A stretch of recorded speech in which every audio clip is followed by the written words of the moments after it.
Алматы қаласының Қарғалы іргелі өзендері арнасынан тасып жатыр. Өзен бойында өмір сүретін халық әкімдіктің жұмысын сынап, көмек көрсетілмей жатыр дейді. Тұрғындардың айтуынша Мерей көшесіндегі 10 үйді су басқан. Тіпті қатты жауын-шашын болған күннің өзінде мұндай жағдай орын алмаған дейді тұрғындар. Бүгін келді ғой, кеше ешкім болған, бүгін келіп көмегіміз болмайды. Мынау менің ұжымтаудағы мұз еріп жатыр.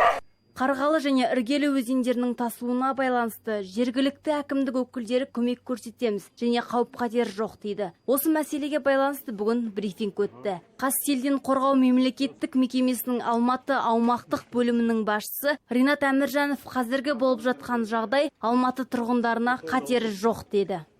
Қарғалы өзені бойынша қазір Қарғалы сайының жаңағы су жиналу аймағының аздығы және өте жақындығына байланысты қазір біздерде судың деңгейі тез көтеріледі.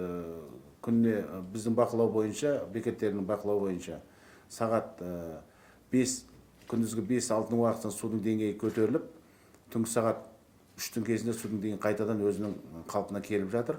Ең бастысы тұрғындарды 5 жыл бұрын өз қаражатына салған көпір мазалайды. Бұл көпір қалаға баратын жалғыз жол. Қазіргі кезде Қазселден қорғау мемлекеттік мекемесі қауіптің алдын алуда. Жауаптылар жұмыс жүргізілуде дейді.